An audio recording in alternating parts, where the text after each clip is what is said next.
ஆனால் இங்கே தானா மேலே போய் நான் பண்ணுற விஷயம் எனக்கே ஒன்று வந்து பிடிக்கும். நைட் வந்து டைம் 11 ஆகுது. இந்த டைம் தான் நான் வந்து ஃபுட் வந்து ஆர்டர் பண்ணுவேன். ஆர்டர் பண்ணி சாப்பிட்டு நான் ஒரு விஷயம் பண்ணுவேன். கண்டிப்பாக அதை நீங்களும் பண்ணுங்கள். எனக்கு ஃபுட்டு வந்து வந்துட்டுருக்கு. இன்னும் ஒரு 24 மினிட்ஸில் வந்துடும். 111 ஆனால் கீழே ரிசப்ஷனில் கொடுத்துருக்காங்க, அவங்க வாங்கிப்பாங்க. தேங்க்யூ. பிளேட் இருக்கா?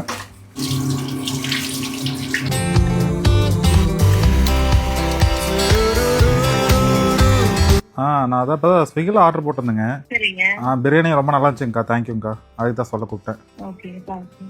தேங்க்யூங்கக்கா. நம்ம அம்மா, நம்ம அக்கா, நம்ம ஒய்ஃப், இல்லைன்னா இந்த மாதிரி நமக்கே தெரியாத ஹோட்டலில் வந்து பார்த்தீங்கன்னா நமக்கு நாக்குக்கு ருசியாக வந்து பார்த்தீங்கன்னா சமைச்சு டே டைம் எதுவுமே பார்க்காம வந்து பார்த்தீங்கன்னா நல்லா சமைச்சு கொடுப்பாங்க. நம்ம சாப்பிட்டு ஒரு வாரத்துக்கு கூட வந்து பார்த்தீங்கன்னா அவங்ககிட்ட நல்லா இருக்குது, டேஸ்ட்டாக இருக்குது அப்படின்னு நம்ம யார்கிட்டையும் ஷேர் பண்ணுறதே கிடையாது. அது வந்து ஒரு மிகப்பெரிய ஒரு பேட் ஹேபிட். நீங்கள் எங்கே எது சாப்பிட்டாலுமே சரி அவங்களுக்கு வந்து ஒரு விஷ் பண்ணுங்கள். ரொம்ப ரொம்ப சந்தோஷப்படுவாங்க. ஸோ இப்போ அந்த அக்காவுக்கு வந்து பேச்சே வரல, நீங்கள் பார்த்துட்டீங்கன்னா தெரியும். ஏன்னா இந்த மாதிரி கூப்பிட்டு சொல்லும் போது அவங்களுக்கு இன்னும் டேஸ்ட் கொடுக்கலாம்னு கண்டிப்பாக ஒரு தாட் வரும். இந்த வீடியோ பார்த்துட்டு உங்கள் வீட்டில் யார் நல்லா சமைப்பாங்களோ கண்டிப்பாக அவங்க வந்து டேக் பண்ணுங்கள்.